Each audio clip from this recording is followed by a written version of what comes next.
Bonjour à toutes, bonjour à tous, bienvenue dans ce Café Marco un peu spécial parce qu'avec Marie, nous avons le plaisir de recevoir Yannick Tissier-Fer. Merci beaucoup à ceux qui nous ont écrit sur le chat pour nous dire que nous n'avions pas vraiment commencé à diffuser et On que a fait nous un étions. on a fait un faux démarrage. Voilà. Ça fait une demi-heure qu'on parle déjà.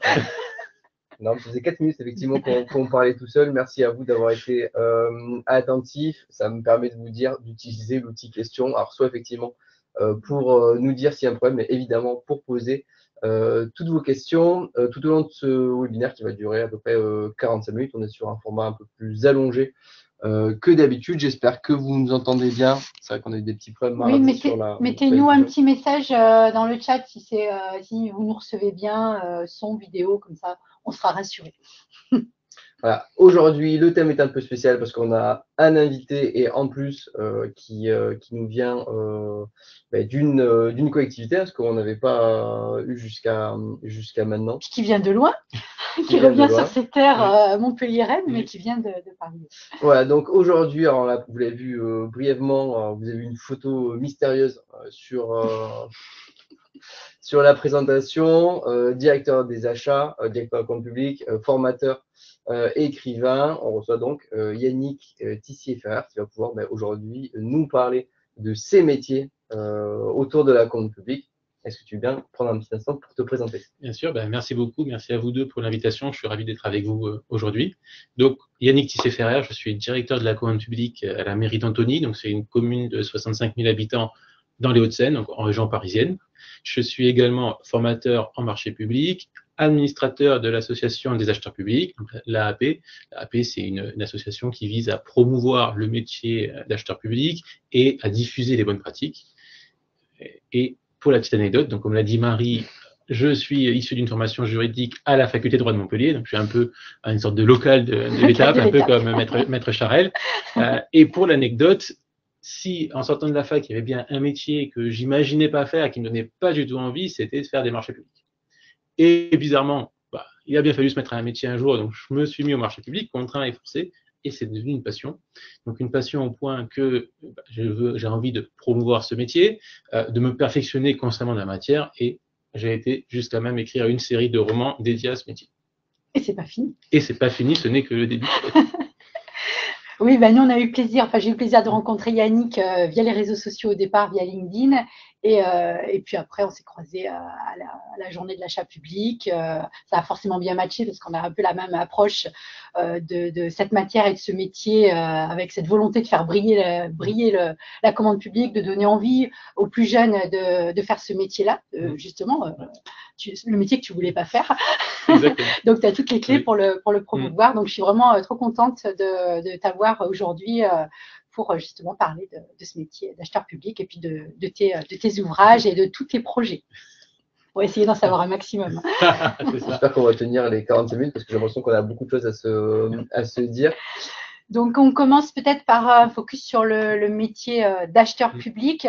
On voit beaucoup de questions sur est-ce qu'un acheteur public, c'est un juriste? Est-ce qu'un juriste marché est un acheteur public?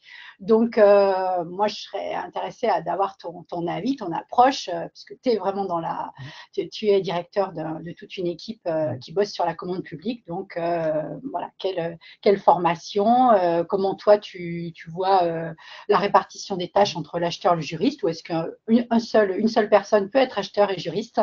Je sais que c'est un petit peu polémique, mais oui, voilà, on y va. Ça qui est bien, comme ça on va un peu titiller tout ça et mettre un peu d'ambiance. Sinon, c'est pas drôle. Si on dit des discours plats, les gens vont s'ennuyer, donc ils sont pas là pour ça. Puis s'ils sont pas d'accord, ils auront l'occasion. Ouais, exactement. Pas d'accord. Hein, donc je vais lâcher 2-3 trucs comme ça, on va voir certains qui vont. Non, alors il y a plein de questions sous-jacentes, donc je vais essayer de les reprendre un peu dans l'ordre. C'est que finalement, comment définir le métier d'acheteur public? Qu'est-ce qu'il y a derrière? Pour l'imager, je dirais que finalement l'acheteur public, c'est un peu un métamorphe, un personnage qui change constamment un peu de forme. Ou alors, pour une autre image qui est plus parlante, je les ai vues sur les affiches en arrivant, c'est un Pokémon qui évolue constamment. Il y a plein d'évolutions. Ils vont adorer là, les acheteurs publics. Voilà, donc les acheteurs publics, c'est des Pokémon, n'arrêtent pas d'évoluer. Pourquoi je dis ça? Parce que finalement, déjà, parler du métier d'acheteur public, c'est assez récent. La terminologie s'est popularisée il y a une dizaine d'années avec les réformes ordonnance décret sur les marchés publics et la volonté de passer une étape et de changer un peu la voie, de professionnaliser et donc de reconnaître le métier. Donc, on a commencé à avoir ce terme qui est venu. Et d'abord, un peu comme le pendant du métier d'acheteur privé, donc plus la dimension, on va dire, économique, mais dans le public, ça a fait tache d'huile, et ce terme, le métier d'acheteur, a commencé à essayer d'embrasser tous les profils de poste et tous les métiers qui gravitent autour de la commande publique. Donc, un peu plus grand. Et si on pourrait résumer, on pourrait dire que le acheteur public, c'est un métier, mais 1001 fiches de poste, en fait, derrière. Pourquoi autant de fiches de poste, autant de diversité? D'abord parce que les organismes, les structures qui sont en charge de la commande publique sont extrêmement variées, extrêmement diverses elles aussi, en termes de taille, en termes de moyens, en termes de politique achat ou d'absence de politique achat. Oui, on le voit, notamment les hôpitaux n'ont pas du tout les mêmes organisations achats que les collectivités territoriales, par exemple. Voilà. Et donc tout ça va un peu aussi irriguer non seulement la définition qu'on donne au métier, mais aussi les moyens qu'on en a et quelles compétences on va y mettre derrière. Et on va avoir à deux extrémités du spectre les plus petites structures où vous allez avoir en général une personne qui va devoir être chargée de l'ensemble du process achat. En général, on va en plus tomber sur des opérationnels qui n'ont pas forcément ce métier-là. Oui, en ni premier, juriste, ni acheteur. Ni acheteur, en fait, voilà. Ils sont juste là pour faire une mission de service public et se retrouvent à gérer un process achat. Et de l'autre côté, à l'autre extrémité du spectre, on va retrouver des très grosses structures, type région ou gros EPCI, où on va avoir 3, voire 4 profils qui vont se répartir le processus achat. Donc forcément, pas du tout la même organisation, pas du tout les mêmes métiers, et des milliers de situations entre ces deux bornes-là. Et donc, classiquement, quand on va parler du métier d'acheteur public au sens large, on va retrouver différentes compétences, des compétences juridiques, évidemment, le respect des procédures, des compétences économiques, les stratégies achats, la façon d'acheter, des enjeux sociaux et environnementaux, puisque maintenant on poursuit des politiques publiques à travers l'achat, donc il faut un minimum maîtriser ça. Il y a beaucoup de choses qui reposent sur l'achat public. Voilà. Beaucoup et évidemment, voilà, sociétaux. C'est clair. Et il ne faut pas oublier, malgré tout ça, le besoin derrière, donc un enjeu opérationnel, de savoir pourquoi on achète et qu'est-ce qu'on va faire avec son achat. Donc tout ça fait un beau melting pot. Et pourtant, quand on parle du métier d'acheteur, on parle souvent de ces compétences-là, mais il y en a d'autres qui sont tout aussi importantes et qu'on peut oublier, c'était aussi l'occasion de les évoquer là, c'est toutes les compétences comportementales, le savoir-être qu'il va falloir mener, parce que forcément, on ne peut pas avoir toutes ces compétences de fond. Donc on va en avoir en général une qui va dominer, on va avoir un vernis qui va venir plus ou moins épais sur les autres compétences, mais qu'est-ce qui va faire véritablement la différence? C'est notre savoir-être, notre façon de naviguer dans ce spectre-là, notre façon d'aller vers les autres et de les embarquer avec nous, et donc de la transversalité, de l'agilité, de la pédagogie, toutes ces compétences-là comportementales qui vont venir faire la différence et qui, pour le coup, sont potentiellement communes, quel que soit notre profil ou quels que soient les sous-domaines qu'on va avoir dans les métiers d'acheteurs. Je pense que le tronc commun, c'est ces compétences comportementales, cette nécessité d'aller dans la transversalité et dans le partage. Ouais, moi, je te rejoins. La communication et la curiosité, pour moi, sont vraiment des points vitaux là, de ces métiers. Alors, du coup, sur ces métiers, on a une première question, c'est du coup, dans ton exemple, dans ta collectivité, comment ça se passe? On a une question sur la composition d'équipe finalement par rapport au nombre de marchés passés. Oui, alors moi je vais être à peu près sur un volume de à peu près 50 millions d'euros d'achat sur l'année. Je vais avoir une équipe qui est principalement constituée de juristes, marché public, donc vraiment la dimension juridique, l'accompagnement des procédures, et on va essayer de manière embryonnaire de pousser quelques techniques d'achat avec une autre équipe qui est plus chargée, on va dire, de la logistique, fourniture de bureaux, mobilier, etc., et sur lequel on va se servir un peu de laboratoire, d'expérimentation pour démontrer et pousser une autre vision du métier et élargir un peu notre spectre comme ça. Donc, je suis l'illustration des collectivités en devenir, c'est-à-dire déjà structurer une équipe, reconnaître le métier, asseoir, on va dire, les fondamentaux, parce qu'à un moment donné, on n'a pas le choix, il faut mettre en place des procédures, il faut passer des contrats, sinon la collectivité n'avance pas. Oui, tout à fait. Et ensuite, d'essayer de progresser et d'avancer comme ça dans notre organisation et donc dans les compétences qu'on a et d'être dans une logique d'amélioration continue aussi. Et tu spécifies des gens sur l'exécution? Aujourd'hui, malheureusement, non. Donc, on essaye de travailler encore là-dessus. C'est un peu le système, on est assez parents pauvres encore. Oui, c'est pour ça. Moi, c'est vraiment quelque chose qui m'anime, là, toute la partie exécution. Dans Marco, on pousse beaucoup les développements de ces fonctionnalités-là.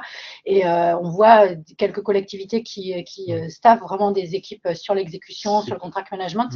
Je crois beaucoup en ça, c'est important. Ah, oui. Il n'y a pas que la bonne passation ou la bonne rédaction du marché. Il faut pouvoir bien l'exécuter. Ça ne sert à rien d'avoir ficelé des clauses et tout un tas de conditions d'exécution si derrière, il n'y a pas de suivi. Mais bon, après, ça reste une question de moyens. Ça reste une question de moyens, mais c'est aussi comme je dis au début, le métier, c'est un métamorphe et constante évolution. C'est un sujet qui émerge finalement aussi récemment.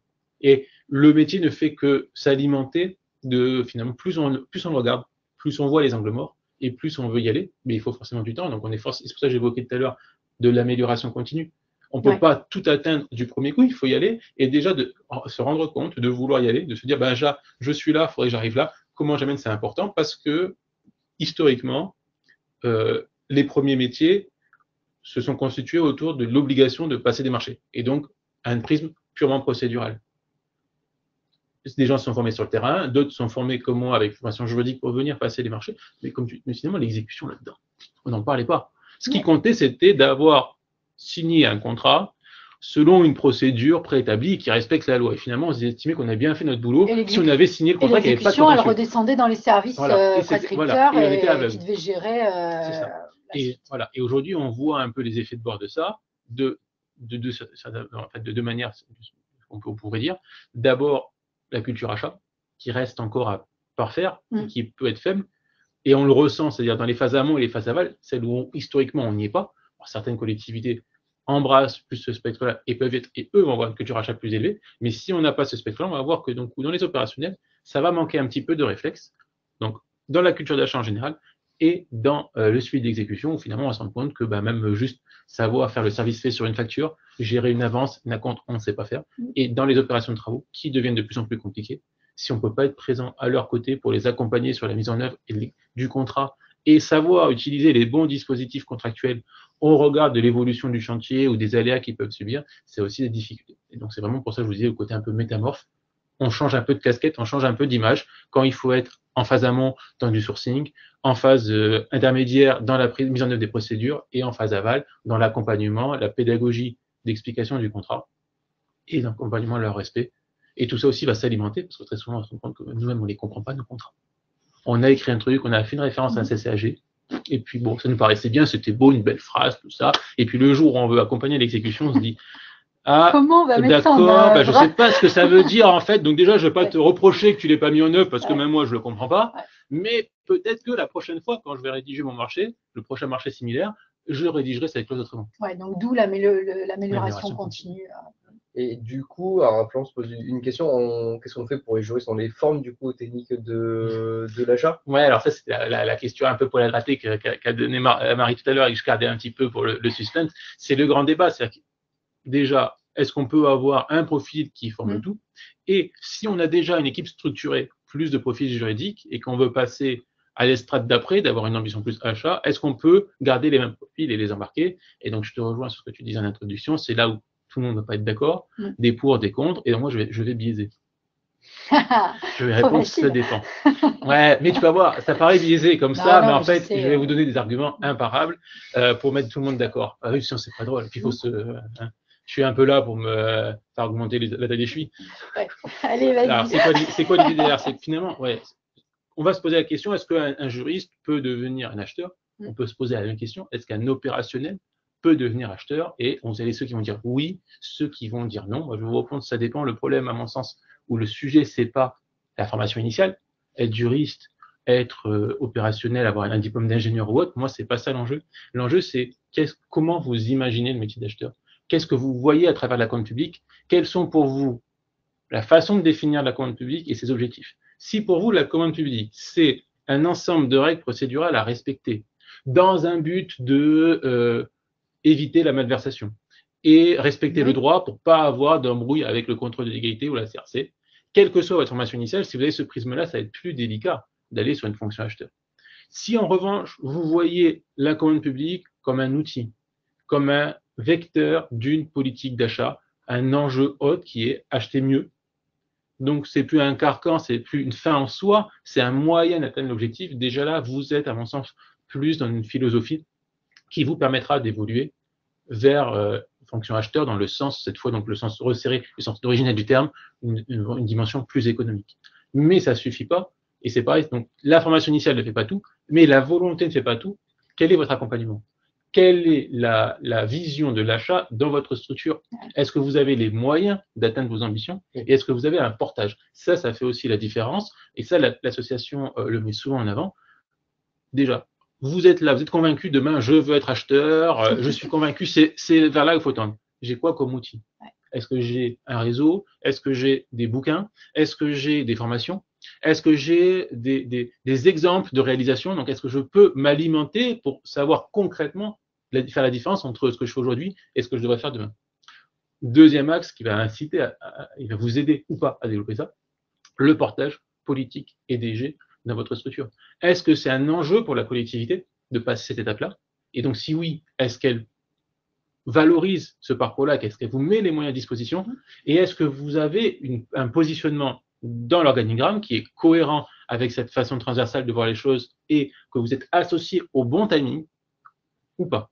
Et souvent, c'est un sujet, ce portage-là, c'est un sujet qui n'est pas suffisamment mis en avant, qu'on porte avec l'AP. Attention, l'achat, c'est bien, il y a des sujets à mener, maintenant, on ne peut pas être seul.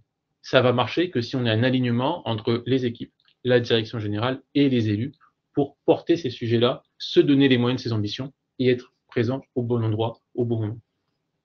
Parce qu'on sait en plus que dans les collectivités, des fois, on a des équipes qui sont très restreintes ou Ah avec oui. des postes très tendus, avec un volume de marché on qui est a important. on a plein de clients qui sont tout seuls Ouais. au marché, voire là, moi, pour revenir du salon des DGS, on a des DGS qui nous disent ah ben non, mais c'est moi qui rédige les marchés. Enfin voilà, c'est ça aussi la réalité de la commande publique.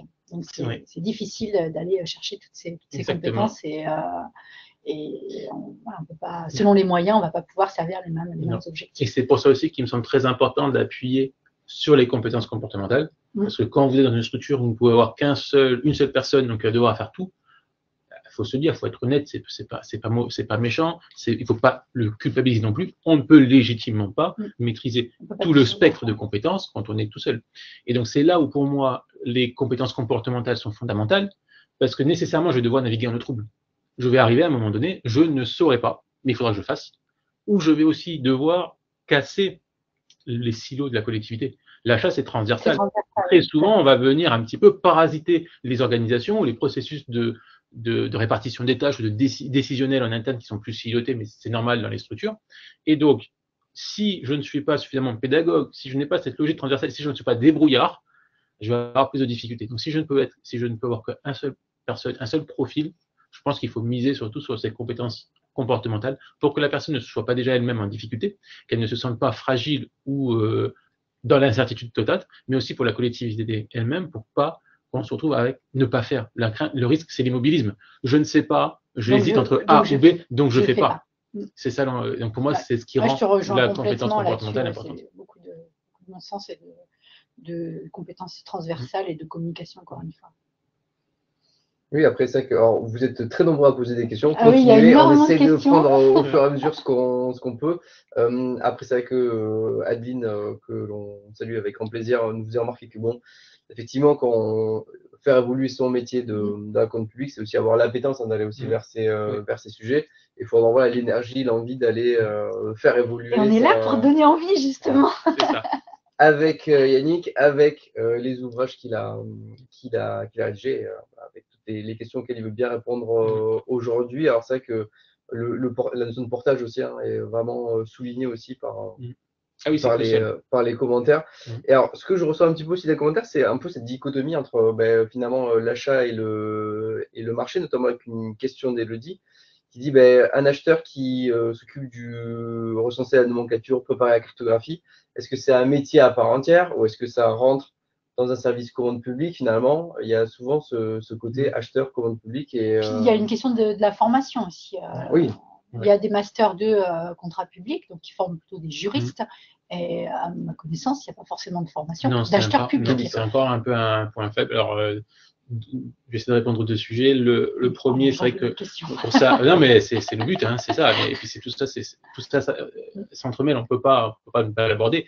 Sur la partie, du coup, celui qui fait la cartographie, il est dedans ou pas. C'est pour ça que j'aurais tendance à privilégier moi une notion extensive du métier d'acheteur public, c'est-à-dire, ça je disais, un métier, 1001 fiches de poste.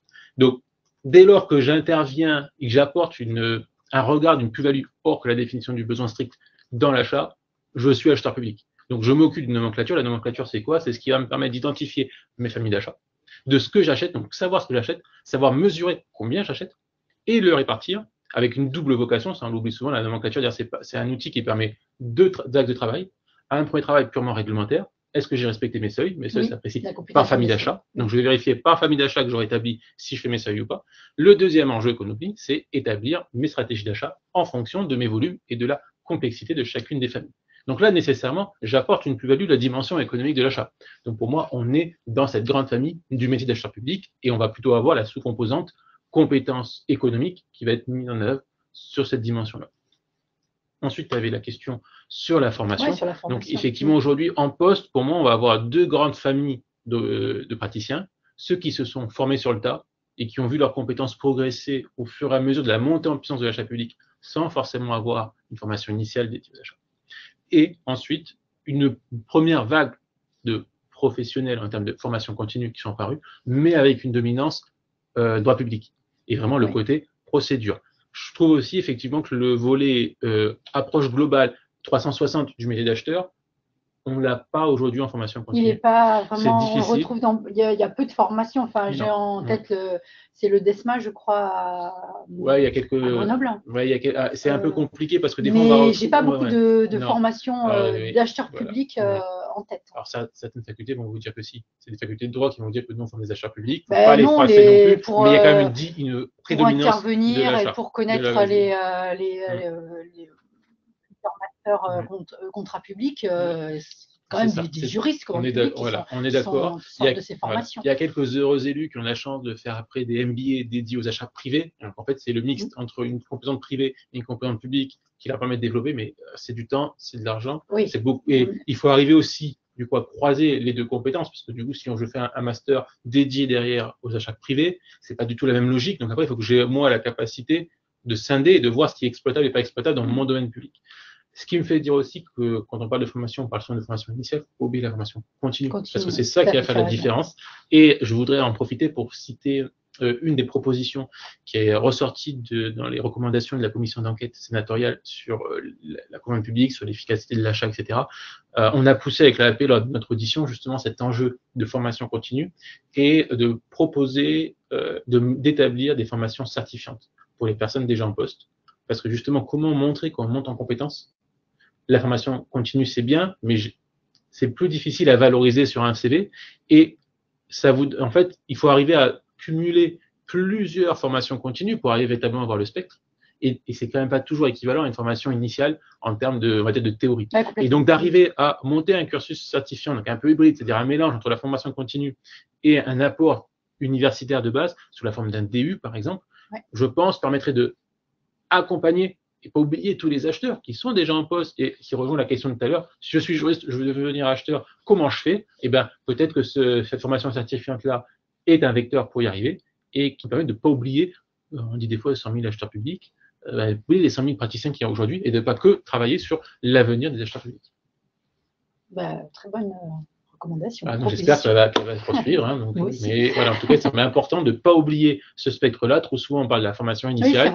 Il y a aussi cette formation. Et puis, je vais être cohérent avec moi-même. Je vous parle d'amélioration continue. Puis tout à l'heure, je vous parle de faire progresser les équipes. Il faut que la formation le permette d'atteindre ces objectifs-là. D'ailleurs, en termes de formation initiale, en réponse aux questions, certains d'entre nous précisent effectivement qu'il y a certaines formations en formation initiale, notamment licence de droit économique, gestion à l'Université d'Orléans, mention activité juridique, marché public, métier de l'achat public. Merci. Moi, j'ai pas la vision complète de ces formations-là. Tant mieux. On n'a pas le spectre. On voit qu'il y en a quelques-uns qui commencent à se former, mais sauf erreur de ma part, on reste dans la branche juridique. En fait. Donc, on a une dimension juridique, on essaye de l'étendre.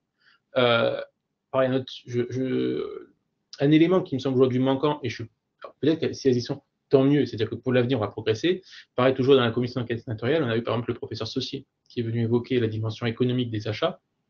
Et ça, on ne l'a pas aujourd'hui quand on sort de fac de droit. Oui, alors que ça devrait être intégré pour avoir un profil un peu plus ouvert. Et je trouve que c'est pareil. Alors, l'idée, ce n'est pas de faire 5 ans d'économie avant d'aller faire des achats. Déjà qu'il faut faire 5 ans de droit, on ne va pas s'en sortir. Mais avoir un petit fonds qui vous donne en fait des fondamentaux économiques pour en fait aiguiser votre œil et avoir le regard derrière sur les formations complémentaires et la pratique d'achat que vous allez mener, un peu plus fine. Et ça, je trouve qu'aujourd'hui, on peut améliorer ça. Mais ça se développe, il y a des Oui, ça se enjeux. développe là-bas. Et puis Voilà. la preuve, là, Et il y a on plein de n'a pas formations parlé, que je ne mais connaissais pas. voilà, il y a Toulouse aussi avec notre cher ami Oui, Grégory Grégory Calflèche, Calflèche, ouais, merci, tout à fait. qui pousse Qui a là-dessus fait un, aussi. Voilà. un Mais- MBA ou un oui, magistère. c'est ça. Mais Tout à pour fait. moi, on a encore la dimension juridique Oui. qui domine. Mais c'est normal, encore une fois, je rejoins ce que je disais au début, on est métamorphe, on progresse au fur et à mesure. Doucement. Comme des Pokémon. Voilà, comme des Pokémon. Ah oui, il y en a, j'ai vu, il y a pas mal de commentaires qui ont Ouais. apprécié La référence. sur les Mais voilà. Pokémon.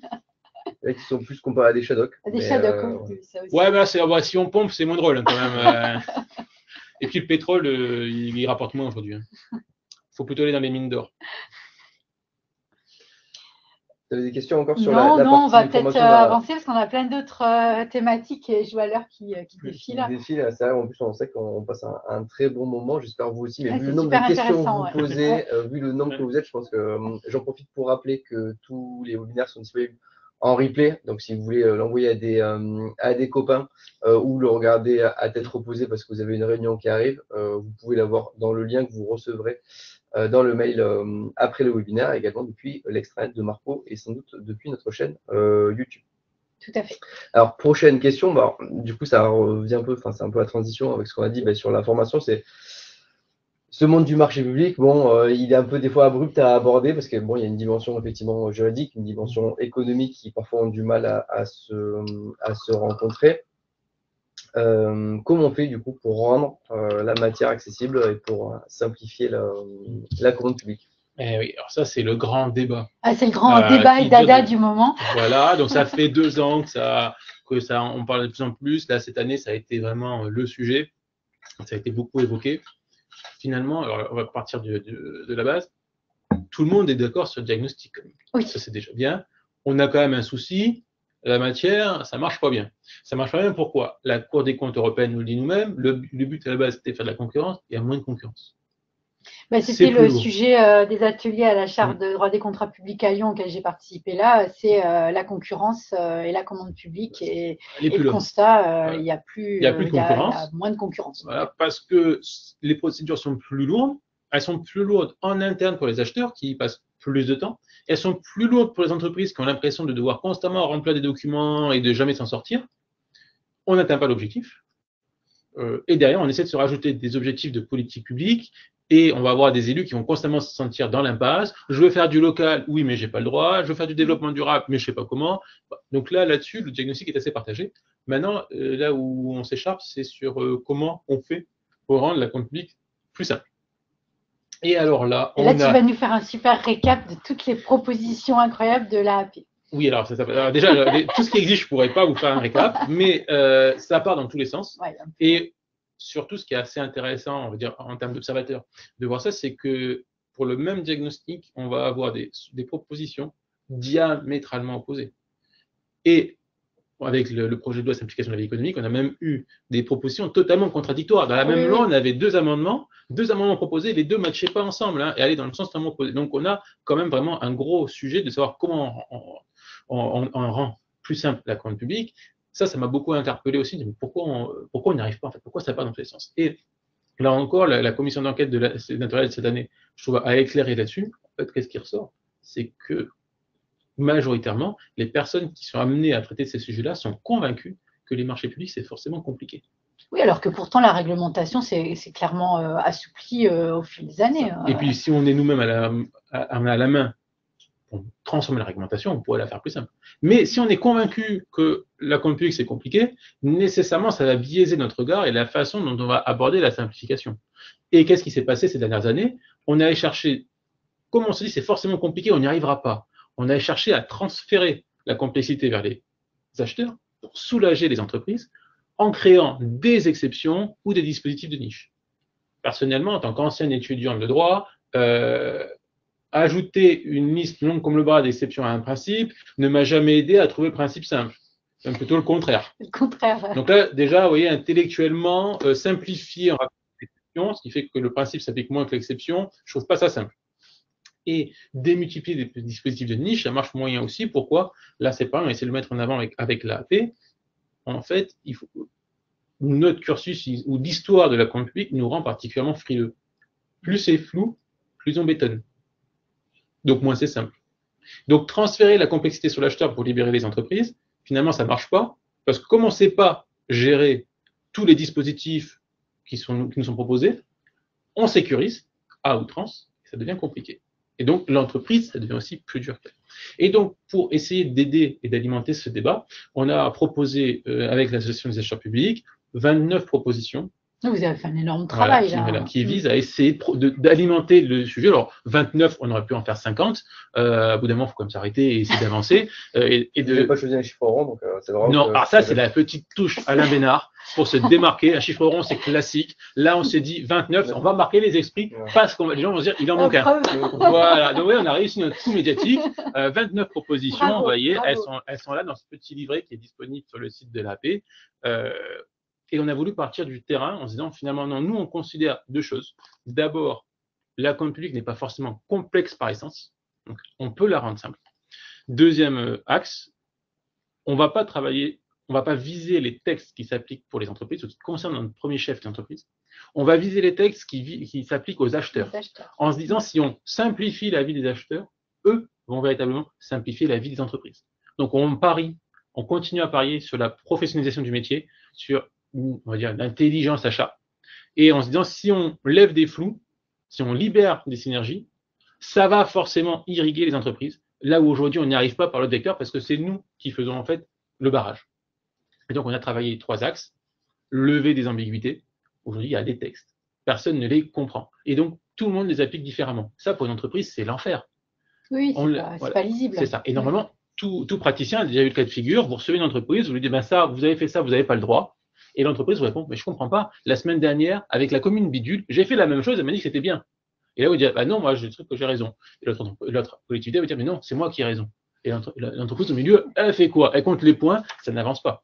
Et donc, on a ciblé tout un certain nombre de règles qui visent à éliminer ces flous. Comment on achète sous les seuils de 40 000? Comment bientôt 100 000. C'est ça, bientôt 100 000, 1 million, ce que tu veux. Comment on gère une offre irrégulière? Et c'est quoi une offre régulière? C'est quoi une modification substantielle, acceptable, pas acceptable, etc. Des sujets comme ça. Ça, c'est le premier sujet. Donc, lever les flous, déjargonner aussi, il y a des concepts. Un lot. Un marché est un loti, mais chaque lot est un marché. Ça fait une boucle là. Ça a tendance à perdre des opérationnels, légitimement. Donc là aussi, peut-être qu'on va, dans le phrasé, dans le jargon, on peut peut-être essayer d'éviter des tautologies où on ne s'en sort pas. Deuxième axe, libérer des points inutilement lourds et toiletter des textes. Pareil, les délégations de compétences pour les CCAS, par exemple, ça relève du Code de l'action sociale et des familles. On cite toujours le Code des marchés publics. Et donc, ça veut dire qu'en termes de délégation de compétences, les nouvelles procédures créées en 2016, je ne peux pas les déléguer au président du CCAS parce que le Code de l'action sociale et des familles n'est pas mis à jour. Alors que je peux les déléguer dans les intercos ou dans les communes. Donc, voilà, chasser des petites choses comme ça. Et troisième axe, profiter de la dématérialisation de ces enjeux-là du numérique pour faciliter notre vie et notamment notre proposition phare, le passeport commande publique, c'est-à-dire rendre automatique tout le contrôle des interdictions de soumissionner et de la constitution de tout ce dossier très administratif et on va dire que les entreprises légitimement ne comprennent pas, ça sert à rien en vrai, sur le fond, le déléguer sur une plateforme de l'État qui vous dit OK, l'entreprise peut ou pas candidater. Oui, la candidature, ouvrir la candidature. C'est ça. Donc ça, ce sont un peu les 3 grands axes de propositions, donc qui sont pas mal alimentés. On les a donc défendus devant le Sénat, on les a défendus à la DAJ de Bercy. On sait qu'on est aussi soutenu par d'autres associations professionnelles, notamment par exemple France Urbaine pour le passeport commande public aussi. Voilà, donc avec Christophe Amoritianquin qui va aussi pousser sur ces sujets-là. Et donc on espère que dans les mois à venir, on va pouvoir continuer à alimenter le débat. Après, on ne dit pas qu'on a la science infuse, on ne dit pas que tout va être résolu là-dessus. C'est pour nous une façon d'ouvrir le débat, d'apporter un autre prisme et de regarder pas seulement le côté j'allège les entreprises, mais comment on peut tous travailler ensemble. Parce qu'il y a un autre sujet qu'on oublie souvent là-dedans.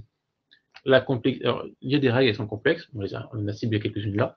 C'est pas tout. Ça fait pas tout. Notre pratique est générateur d'une lourdeur énorme. Oui. Parce que le métier évolue beaucoup. Les pratiques, les textes, on a fait quoi? 2012, 2014, 2015, 2016, 2019. Chaque année, on a un texte nouveau. Nos pratiques évoluent moins vite. Sans compter qu'on a, en 2015-2016, changé totalement un prisme. On a reversé la machine. On est passé d'une réglementation, d'une liste d'interdits, à une réglementation avec une liste de possibilités. C'est pas du tout le même état d'esprit. Et nos process n'ont pas du tout suivi. Et donc, on se génère nous-mêmes une propre lourdeur. Il faut se le dire. Faut arrêter. La réglementation ne doit pas être l'arbre qui cache la forêt. On est aussi nous-mêmes acteurs de cette lourdeur, et ça veut dire, le bon côté des choses, on peut être acteur de notre propre simplification. Et donc, j'ai lancé notamment cette année une nouvelle formation qui s'appelle Simplifier ses marchés, qui vise justement à aider à donner quelques outils. Et je me suis amusé pour cette formation à prendre des DCE au hasard pour regarder l'état d'aujourd'hui. Et mon petit dada, c'est les règlements de consultation, pour voir un peu justement comment aussi qu'est-ce qu'on demande aux entreprises. J'ai des perles. Je suis, mais sans forcer, vraiment sans forcer, je suis tombé sur des règlements de consultation où pour postuler, on demande 30 documents. Wow. Un DC1, un DC2, signé. Un CABIS, une attestation fiscale, une attestation sociale, un document sur le RGPD que je n'ai pas compris à quoi ça servait. Donc j'ai 10 documents, rien que de candidature. La moitié, c'est qu'à demander à l'attributaire en vrai. Toi, tu peux témoigner, Alexandre, qui répond aux appels d'offres. Oui, tout à fait, on est souvent. Et des fois, on a tout un confronté tas à ce genre de de documents à remplir problématiques, inutiles. Hein, voilà, coup, donc ça déjà, ça alourdit. On passe à l'offre. CCAP signé, CCTP signé, acte d'engagement signé, Ah oui, là, on est bordereau pas bien, des déjà. prix. Et ça, c'est 15 ans de retard. Aujourd'hui, tout ça, je ne dois pas le demander. Et donc là, on est acteurs nous-mêmes. Donc là, c'est une méconnaissance de la réglementation. Méconnaissance de la réglementation, peut-être des freins internes, des peurs, parce qu'on est quand même un métier qui a beaucoup de préjugés, qui a beaucoup de craintes. Donc il faut travailler sur ces vecteurs-là aussi. Il faut en fait, quand je vous dis ça, mon but, c'est pas d'auto-flageller. Oui, c'est pas de dire, vous êtes nuls, vous n'êtes pas à jour, n'importe quoi. Non. Demander 30 documents dans voilà. le, Non, c'est de dire, qu'est-ce qui fait qu'aujourd'hui, je me sens encore obligé de demander ça? Très souvent, c'est pas forcément une méconnaissance majoritaire de la réglementation, c'est des peurs. Ah mais oui, mais est-ce qu'il va me le donner? Comme ça, s'il m'a signé le CCTP, je suis sûr qu'il est d'accord avec là-dedans. Et donc, il faut travailler ces enjeux émotionnels, ces peurs internes, ces biais cognitifs. Et la commande publique est chargée de biais cognitifs, de peur, de crainte, de peur du juge, de peur de mal faire, et toujours tirer de part et d'autre, sécuriser, pas prendre de risques, éviter la malversation, éviter de finir en prison, et en même temps faire plus simple, faire plus efficace, etc. Et donc, c'est pas évident. C'est-à-dire que même nous, au bout d'un moment, on peut se dire, mais perdu dans le fil des évolutions, on peut ne plus voir ce qui est indispensable juridiquement et soit ce qui est indispensable avant et qu'on a oublié d'enlever, soit des contraintes qu'on s'est données à l'époque parce que le contexte faisait qu'on avait plutôt intérêt à sécuriser ces sujets-là. Et aujourd'hui, c'est peut-être plus le cas. Il faut se questionner sur nos pratiques. Et donc, voilà, aussi par cette formation, aider les gens à revoir ses vues, nettoyer ses lunettes et voir dans notre prisme ces sujets-là. Et on peut aussi citer le legal design qui peut beaucoup aider là-dedans. Ah oui, moi, c'est vraiment mon créneau dans Marco. Mon créneau dans Marco, on met de plus en plus de legal design justement sur les documents de la consultation. Enfin, on en propose à nos clients. C'est évidemment qu'ils choisissent de l'activer ou pas. On dispense aussi des formations et je crois vraiment que c'est un vecteur de simplification, de rendre accessible la commande publique. Le travail qu'on fait avec les équipes, avec nos équipes juridiques sur LinkedIn notamment, et publier des infographies. Pour rendre compréhensible les mécanismes de la commande publique. Et l'enjeu qui est encore plus puissant derrière le legal design, parce que très souvent, les gens ils voient que le côté infographie. Mais non, il y a la rédaction aussi. Nous, on a travaillé sur la rédaction dans Marco. C'est ça. Et c'est souvent ce que les gens ne perçoivent pas du premier abord, parce qu'en fait, c'est la phase amont, mais c'est l'empathie. C'est plus on va s'intéresser à notre interlocuteur, ce qui importe pour lui, même si on n'arrive pas, parce que souvent après les gens vont se dire mais j'ai pas les compétences graphiques donc je peux pas faire du legal design. Non, mais ça peut être dans les clauses. C'est exactement ça, le langage juridique clair. Et ça, c'est extrêmement puissant parce que c'est ça qui va permettre de passer cette chape de plomb, ces craintes, dans la façon de réécrire nos textes, la façon aussi de s'autoriser à parler autrement, de pas être forcément dans de l'institutionnel fermé et de pas hésiter à dire vous quand on parle dans un RC, quand on parle à un candidat, parce que d'ailleurs on va mobiliser la personne et lui donner envie de s'intéresser au sujet. Donc, des petits sujets comme ça qui gravitent avec le legal design et qui peuvent être très aidants. Alors, c'est que Adeline nous faisait la remarque aussi qu'en fait, des fois, ce besoin de sécurité est aussi porté par des élus qui, eux aussi, ont un besoin finalement de formation sur ces sujets parce que justement, ils sont habitués à certaines pratiques qu'il faut aussi travailler. Alors, une question aussi, c'est où est-ce que je peux retrouver ce petit livre avec toutes mes 29 propositions? Oui, sur le site de l'AAP, donc aapasso.fr, vous allez retrouver le PDF de ce livre blanc. Vous pouvez aussi le retrouver sur LinkedIn, sur les réseaux sociaux, ou me contacter directement, contacter le compte LinkedIn de l'AAP on sera très heureux de vous l'envoyer. Moi, j'ai juste une dernière question pour finir sur le sujet de la simplification. On a l'air d'accord de se dire que finalement, la réglementation, elle s'est quand même assouplie au fil des années. Voilà. Elle bouge pas mal. Pourquoi, à un moment donné, on n'arrêterait pas un peu, on n'essaierait pas un peu de la figer, justement pour que les acheteurs publics puissent bien l'appréhender, la faire entrer dans leur process, parce que là, j'ai l'impression qu'on demande de la simplification, donc on demande encore des réformes et des modifications réglementaires, et c'est quand même difficile à suivre. Oui. Mon sentiment, c'est qu'on gagnerait à être sur une stabilité. C'est clair, il y a des avantages à ça. Alors là, j'imagine que vous y avez réfléchi oui, dans vos travaux avant de faire des propositions. Oui et non. C'est-à-dire que dans nos travaux, il y a 2 axes de réflexion. Le premier, c'était juste de dire il y a le débat. Donc, indépendamment de il est pour ou il est contre, on se dit, vu qu'il existe et qu'il est là, autant amener notre pierre à l'édifice et participer au débat. Donc, c'est vrai que c'est pas spécialement poser la question de se dire est-ce qu'on a vraiment besoin de simplifier ou pas. Oui, parce que simplifier, voilà, on veut simplifier, donc on veut changer les règles. Sauf que, voilà. Comme tu l'as dit, il n'y a pas que la réglementation non plus. Ça. Et c'est là où même, tu vois, je sais pas te répondre. Ouais. C'est mon côté un peu éternel insatisfait. C'est-à-dire que il y a une part où je vais être d'accord, je veux dire effectivement, il y a des sujets, justement, on les maîtrise pas bien. Peut-être qu'un temps de digestion est nécessaire, donc un temps de pause, de réforme et d'accompagnement des praticiens pour, en gros, se remettre à niveau. Ouais. Alors, ça, c'est séduisant aussi. Mais on sait aussi quand même qu'il y a un enjeu philosophique dans les textes qui gravitent et qui peut être délicat à pas aborder. Pareil, aujourd'hui, on va avoir quand même un certain consensus pour dire interdire la négociation en appel d'offres, c'est peut-être pas une bonne idée. Et donc c'est là on va se dire finalement il y a des sujets où ça serait dans le bon sens, de bonne intelligence de faire évoluer. Et donc c'est où mettre le curseur qui est extrêmement dur et savoir trouver raison garder, sachant que derrière je pense qu'il y a un autre sujet de toile de fond qui nous bride, c'est quoi la philosophie qu'on veut pour la commande publique. Oui. Et aujourd'hui c'est aussi ce sens-là et ces objectifs qui sont mis en questionnement et on ne sait pas où va tendre. Et comme on marche que sur des jambes boiteuses, on n'est pas totalement stable, on veut de la concurrence, mais en même temps on veut du local, on veut respecter et protéger tout ce qui est corruption, mais en même temps il ne faut pas se brider trop. Et en fait, on ne sait pas trop où aller et on a des textes qui trop souvent sont une somme de petits sujets et c'est l'agrégation qui fait qu'il nous met en difficulté. Et donc, finalement, est-ce que ça vaut quand même pas le coup de se re-questionner sur le fond? C'est là où c'est dur, en fait. Oui, c'est difficile. La recherche de l'équilibre, voilà. Là, elle est super dure parce qu'on voit venir, effectivement, l'ouverture, la négociation dans toutes les procédures, c'est quelque chose qui va être très intéressant, mais pour les déjà acheteurs bien informés qui seront en conscience de savoir négocier. Le seuil des 100 000 euros, la remontée du seuil à 100 000 euros, pareil, ça servira à certains enjeux, mais ça va être difficile à appréhender par des plus petits acheteurs. Donc, oui. À défaut, je dirais pour l'instant, faut poursuivre ces formations, s'adapter. Dans tous les cas de figure, que les textes bougent ou pas, il faut repenser un peu ce qu'on fait en interne. Et donc, ne pas attendre. Oui, pas attendre une pause de réglementation. Parce que d'une certaine manière, 2025, on a été tranquille. Oui. 2025 a été une bonne année pour questionner ces pratiques. 2026 aussi, très probablement. On ne va pas avoir en 2026 une révolution fondamentale des textes, ça m'étonnerait. Parce que surtout si derrière l'Union européenne se met en branle, on en a pour 10 ans. Hein. Oui, pour donc, la réforme des directives européennes. Donc là, c'est d'être l'occasion d'y aller progressivement. C'est déjà moi, dans ce que je fais aujourd'hui, où je suis à jour, où je ne suis pas à jour. Qu'est-ce que je peux peut-être déverrouiller et quels sont mes freins? Se questionner, c'est important, ces freins internes. Qu'est-ce qui me bloque? Qu'est-ce qui me fait qu'aujourd'hui, je continue à demander un cabis alors que je peux aller chercher sur la nuit des entreprises? C'est questionner ces pratiques, mais c'est vraiment ça la clé. Et aujourd'hui, j'essaie de démontrer et de le tester, parce que c'est pareil. On va aussi éviter d'être un peu trop donneur de leçons. Je n'ai pas la solution efficace et je pense que la bonne solution, il n'y en a pas.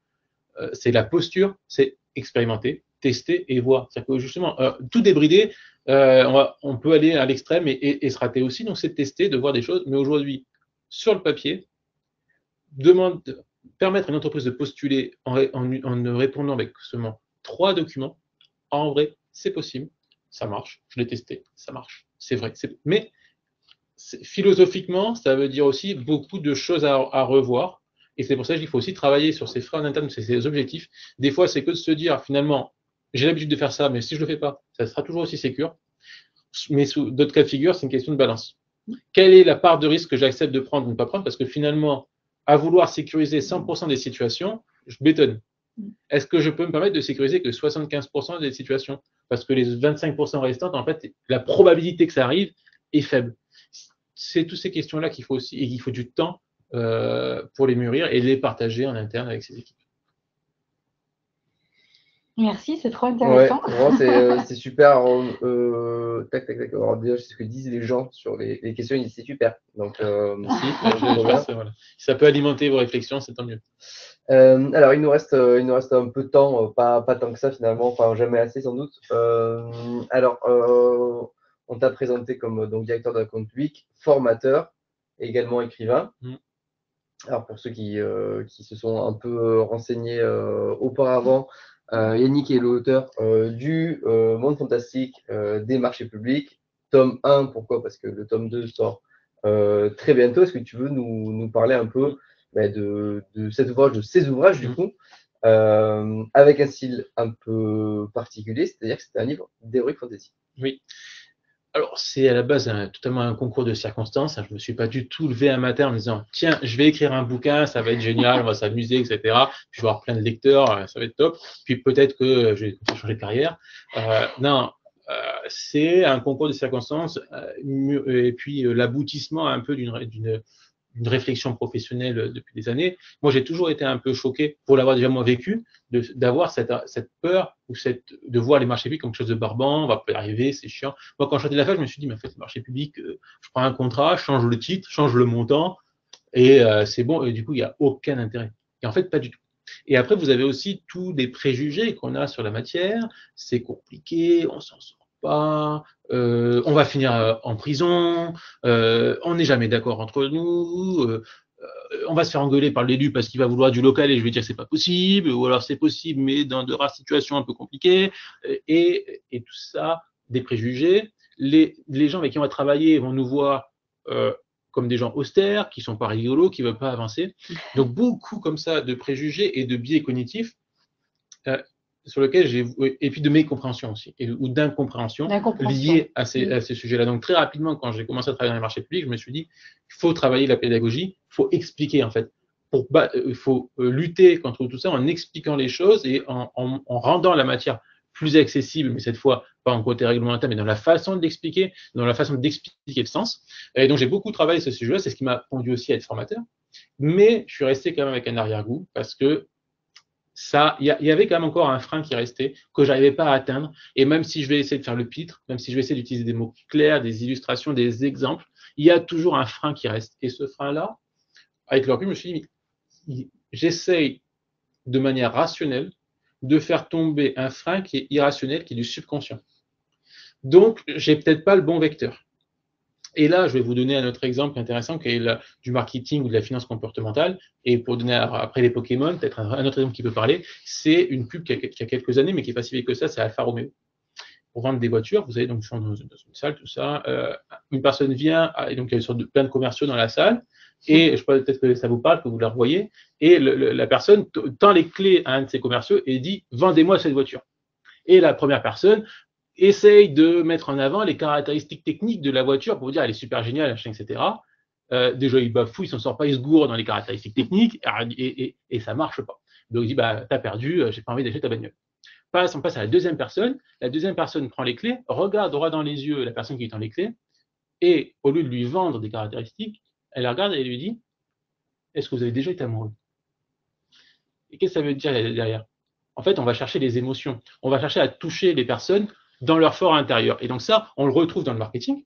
On le retrouve dans les théories économiques sur l'économie et les achats comportementaux. Donc qu'est-ce qui pousse un dirigeant d'une entreprise à acheter ou à prendre une décision d'investir plutôt qu'une autre? Et on se rend compte qu'il y a des leviers qui sont absolument pas rationnels.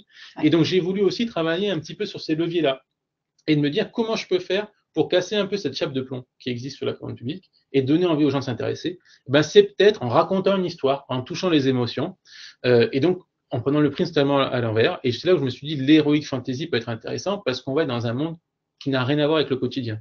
On va être dans un monde médiéval, on va essayer de s'attacher à des personnages, on va rendre les acheteurs publics comme des magiciens qui vont être là pour protéger la population, et on va inventer des quêtes et une histoire. Et donc, le tome 1, la quête de l'accessibilité, l'enjeu, c'est quoi pour les acheteurs? C'est, on se rend compte que les villageois sont tenus de faire des règles de la commande publique, ils n'aiment pas ça, ils trouvent que c'est compliqué, ils s'en sortent pas, ils comprennent pas, et puis les prêtres parlent en latin, c'est compliqué. Et donc, les acheteurs vont se dire, je vais chercher comment rendre les marchés publics plus simples. Et donc, on va revenir sur le débat de la réglementation, sur la posture du métier à travers cette quête, comment on doit mener les achats, comment on doit parler des achats.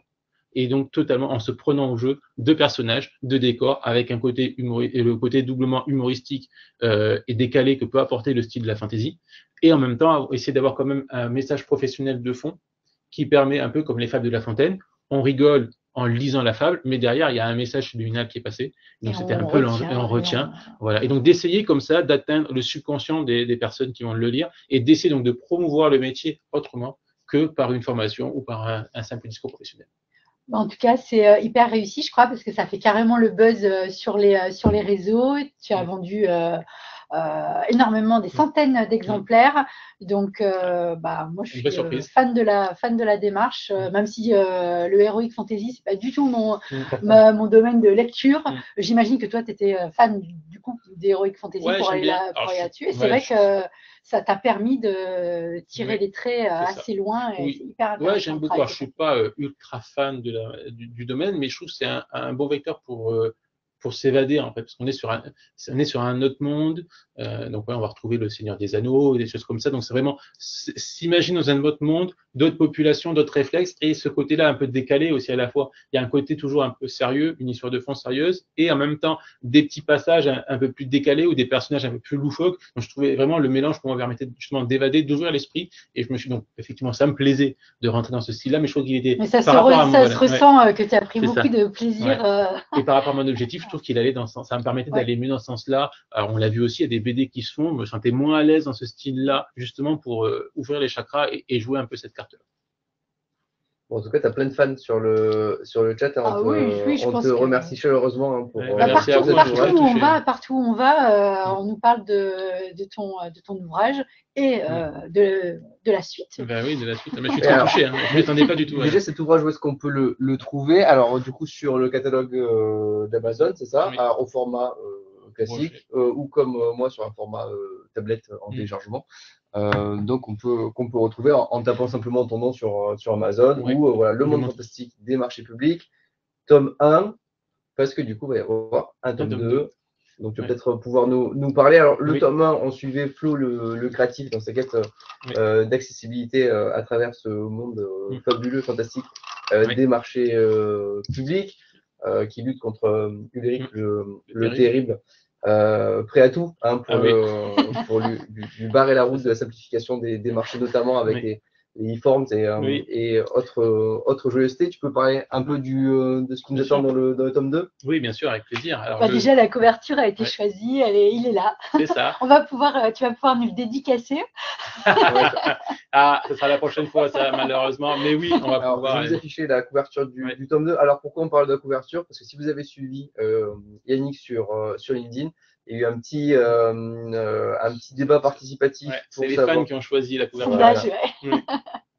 Et du coup, vous avez voté pour Alan, le magnifique, avec la chaîne des accords cadres en fond. Alors, je vais vous l'afficher tout de suite, et tu vas effectivement pouvoir commencer à nous parler un peu de ce deuxième opus. Un peu de teasing. Voilà, donc le deuxième tome s'inscrit logiquement dans la suite un petit peu, et donc de ce qui se passe une fois qu'on a découvert la clé de l'accessibilité et comment les acheteurs l'utilisent, et surtout comment Ulrich le Terrible, le fameux empereur de l'empire de hors-marché, va prendre sa revanche.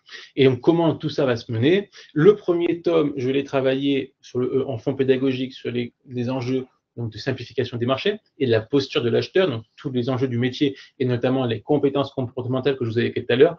Volontairement, de manière pernicieuse, je ne les ai pas développées, parce que si ça vous intéresse, lisez mon histoire, vous verrez les valeurs de la commande publique que je préconise. Et dans la foulée, le tome 2, j'ai voulu quitter le champ de la dimension purement juridique de l'achat pour aller sur le champ de la dimension économique. Et donc ici, profiter de ce secteur-là pour présenter et rappeler des enjeux de stratégie achat, de comment tout ça s'articule, et de promouvoir, d'exposer quelques leviers, quelques théories économiques en achat qu'on peut utiliser, mais de les présenter dans un système toujours plus immersif, parce qu'à la base, faut pas se leurrer, j'ai pas fait de la grande littérature avec le tome 1, hein, je reste avant tout juriste avec les défauts rédactionnels du juriste. J'ai eu un succès auquel je ne m'attendais pas du tout sur ce tome 1, et donc, même si j'avais prévu de travailler le tome 2, amélioration continue aussi, voir un côté éternel insatisfait, je me suis dit, il va falloir faire mieux. Il va falloir faire mieux. Ah, ça t'a encouragé positivement, voilà, quand même, exactement, le beau succès du premier voilà, tome. Et ce qui me manquait un peu, le côté amertume que j'ai dans le tome 1, c'était le volet un peu rédactionnel. Donc, j'ai voulu professionnaliser mon processus d'écriture, un peu plus ressembler à ce que pourrait faire un vrai écrivain de fantasy, et donc à travailler l'immersion, limiter l'usage des verbes et des adverbes faibles, à éviter les répétitions, vraiment travailler au-delà de l'histoire, aussi la façon de l'écrire pour encore mieux donner envie au lecteur d'être totalement imprégné de l'histoire. Donc ça a été un gros travail. Tu t'es formé? Je suis formé en autodidacte, hein, donc effectivement, j'ai fait beaucoup de lectures sur les réseaux sociaux, sur Internet, pour regarder un petit peu justement les trucs et astuces, ce qu'il fallait regarder, parce qu'en fait, quand on ne sait pas faire, qu'on n'a pas fait d'études littéraires, on écrit. C'est un métier, la technique d'écriture. C'est ça, et donc j'ai découvert plein de trucs, les structures narratives, la façon d'éviter les verbes faibles, la façon d'amener le suspense. J'avais beaucoup de mal aussi sur l'équilibre dialogue-narration. Dans le premier, je n'étais pas du tout à l'aise avec la narration. Sauf que ça manque, et notamment tout le volet un peu plus humour ou second degré, il va passer par le dialogue, il ne va pas passer par la narration. Donc j'ai travaillé cet aspect-là, me renforcer mes connaissances et voir un petit peu des illustrations. Je lis aussi ce domaine-là, donc j'ai changé aussi mon regard. Là où je lisais que pour m'évader, maintenant je lis en regardant un petit peu. Ah ouais, voilà, c'est ça. Ah, c'est comme ça qu'il faut faire, tout ça, des choses comme ça. Donc j'ai essayé de travailler ça pour apporter aussi cette dimension et cette profondeur, ce qui était permissible aussi parce que le premier, un de mes objectifs, c'était qu'il ne soit pas très épais. Ne sachant pas si ça allait plaire, ne sachant pas surtout si, mes biais cognitifs que j'évoquais tout à l'heure, la peur, je me suis dit, déjà, le terme marché public, ça va faire peur. Si en plus, avec un bouquin de 500 pages, qui ressemble à un code, non, voilà, ça va pas y aller. Donc là, par contre, sur le tome 2, je me suis autorisé à faire le double en page. Donc là aussi, ça me permet de mieux travailler l'immersion, au-delà juste on va dire du rédactionnel, ça me permet de prendre plus de temps d'amener l'histoire. Et donc, j'ai travaillé aussi, donc, comme le tome 1, et là, pour le coup, c'est du classique aussi pour ceux qui rédigent. J'ai des bêta-lecteurs qui vont aussi me permettre de juger un petit peu et de m'orienter. Et j'ai été très, très agréablement surpris par une remarque qui était assez partagée par ces bêta-lecteurs qui m'ont dit, mais en fait, finalement, on ne voit plus l'achat dedans. Quand on lit le premier, et tu me l'as dit toi aussi, et c'est normal, oui, moi, quand on lit le tome 1, des collègues qui l'ont lu m'ont dit la même chose. Ouais. Et c'est encore plus prégnant dans le tome 2. Dans le tome 1, malheureusement, il y a des moments où vous allez potentiellement buter sur un ou deux termes qui vont vous questionner, savoir ce que ça veut dire, pourquoi il arrive là. Et donc, il vous faut quand même un petit peu de bagage ou lire le lexique pour le trouver. Et donc, ce qui m'a le plus touché dans les retours juste sur les bêta-lectures du tome 2, c'est qu'il y a plus de blocage là. De par le travail qui est fait sur l'intrigue et sur le développement de l'histoire, même s'il y a un terme achat que vous ne trouvez pas, que vous ne connaissez pas, il est suffisamment embarqué dans l'histoire pour que vous puissiez le comprendre et avancer. Alors pourtant qu'on touche les dimensions économiques des achats, donc potentiellement encore moins connues, on va dire dans le l'âge, que les quelques textes et quelques sujets réglementaires. Et pourtant, a priori, ça passe mieux parce que voilà, ce travail-là autour de l'histoire qui a été mené et du phrasé, donc j'espère vraiment qu'il vous touchera et que les lecteurs prendront plaisir à découvrir ce tome 2 et à s'immerger encore plus dans ce monde-là. Et donc le titre, du coup je ne l'ai pas dit, tome 2, les artefacts de la performance achat. On a hâte. On a hâte de lire, on a hâte de pouvoir échanger aussi avec vous sur le sujet. On vous souhaite autant de succès, voire plus que le tome 1. Aussi, je croise les doigts. Voilà, on est arrivé au bout de ce webinaire. Alors si, juste peut-être un mot sur ton pack, tu sors un pack aussi. Donc, juste on peut finir là-dessus, je pense. C'est gentil, merci Marie. J'avais oublié, effectivement, donc la sortie du tome 2 va se faire en 2 temps. Des coffrets collector qui vont sortir. Je disais pas que c'est coffret collector, j'ai pas le bon jargon. Pas de souci, donc coffret collector qui vont sortir courant novembre. Donc l'idée, c'est une édition limitée, le livre dédicacé, quelques petits accessoires et goodies pour renforcer l'immersion. On en a déjà eu quelques-uns. Voilà, on notamment a déjà les marque-pages. Voilà, c'est ça. Et une sortie, on va dire, entre guillemets, nationale, le livre autonome, courant du mois de décembre. Pour Noël. Voilà, si vous ne savez pas quoi offrir à votre élu. Voilà, élu, directeur général, collègue en Secret Santa, et même aussi, effet qui peut être intéressant, j'en ai discuté avec quelques collectivités, dans une logique de promotion de culture achat, de modernisation de la commande publique, ça peut être aussi un très bon levier de communication auprès des opérationnels. Donc, un petit cadeau, Oui, un grand séminaire, la matière, voilà, et de les top, intéresser par le livre. Je l'ai fait aussi pour certaines collectivités, des éditions spéciales avec une petite préface faite par le DG, par exemple, de la collectivité, pour montrer génial, aussi comment cette philosophie, cette approche s'intègre avec la culture qui va être développée et mise en œuvre dans la collectivité. Donc, si ça peut vous intéresser, n'hésitez pas aussi à venir vers moi pour cette édition spéciale. Merci beaucoup. Merci, à vous pour l'invitation, c'était cool, Marie. on a passé un super moment ensemble. Merci beaucoup à vous tous. Désolé pour ce petit raté au début qui nous a fait démarrer un peu plus tard. Merci de nous avoir suivis. Merci d'avoir posé toutes vos questions. Vous pouvez retrouver tous les webinaires en replay sur l'extranet de Marco et certains même sur notre chaîne YouTube. Merci beaucoup à vous. Merci Nous, on va beaucoup. aller se boire un petit café. Et on va aller surtout déjeuner ensemble. Merci, à bientôt. À bientôt, au revoir.